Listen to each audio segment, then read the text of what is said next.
Hola chicos, bienvenidos una semana más a nuestro aula virtual. En el vídeo de hoy vamos a continuar estudiando la Europa feudal.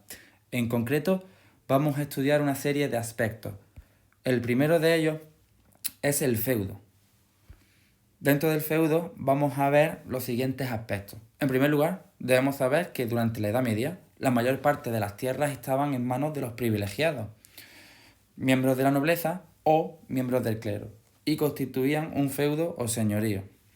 Este feudo no era una propiedad privada, sino que era una propiedad vinculada, lo que significa que el señor tenía el derecho de explotarla para obtener el máximo beneficio de la tierra y además podía transmitirla en herencia a sus descendientes, pero no podía comprarla ni venderla. Continuamos analizando el feudo y dentro de este tenemos que saber que las tierras que estaban bajo dominio del señor constituían lo que se conoce como el señorío territorial.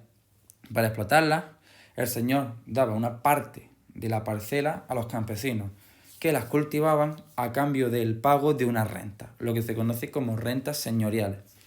A cambio, los campesinos estaban obligados a trabajar durante unos días al año en la reserva del señor, lo que se conocen como prestaciones personales.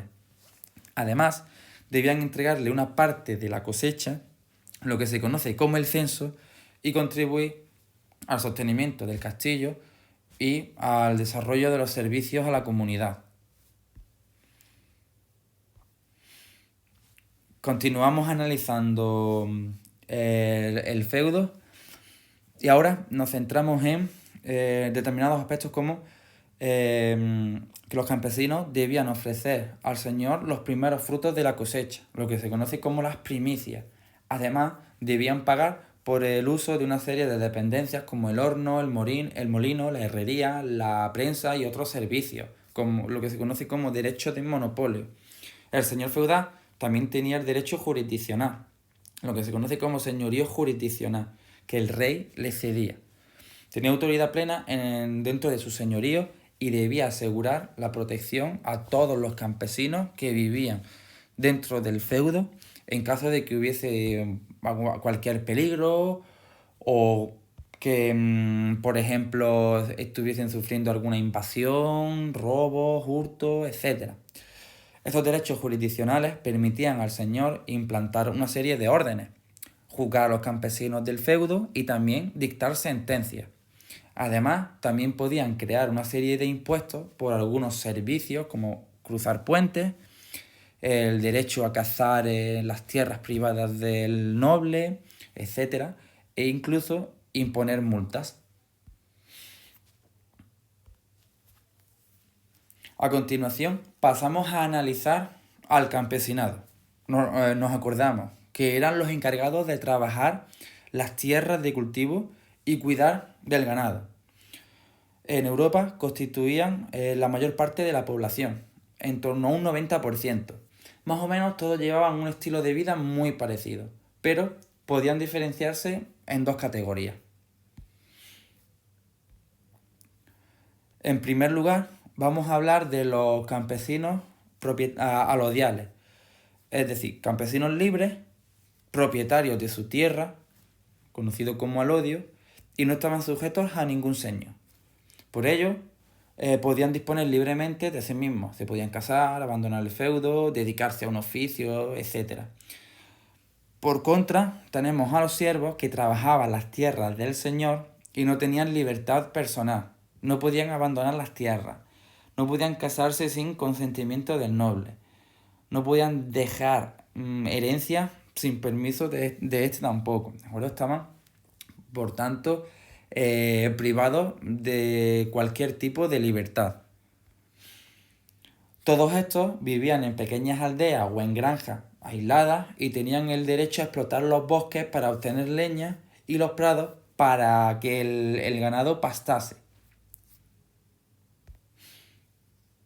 Ahora vamos a analizar el feudo. Debemos destacar que este quedaba organizado en dos partes.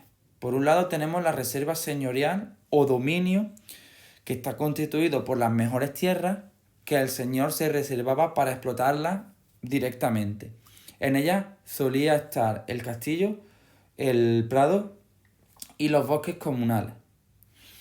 Los mansos son parcelas de tierra que el señor entregaba a los siervos o a los campesinos libres para que las cultivase y construyesen su hogar a cambio de pagar unas rentas. Aquí tenemos una imagen de lo que constituye el feudo y las principales partes que lo forman. Y hasta aquí el último vídeo del tema. En clase vamos a trabajar una serie de actividades para afianzar los contenidos propios del tema y les daremos un repaso para refrescar un poco todo lo que hemos visto acerca de lo que es la Europa feudal y sus principales características. Recordad que podéis ver el vídeo todas las veces que sean necesarias, ¿de acuerdo? A fin de que podáis comprender los contenidos un poco mejor. Y en clase siempre podéis preguntar todas las dudas que os vayan surgiendo. Pues bueno, dicho esto, nos vemos en la siguiente clase. Os recomiendo que antes de clase veáis el vídeo, ¿de acuerdo? Para que os suenen más los contenidos que se vayan a trabajar en la misma. Y así podéis preguntar muchas más dudas. Pues bueno, nos vemos en la siguiente clase. Hasta luego.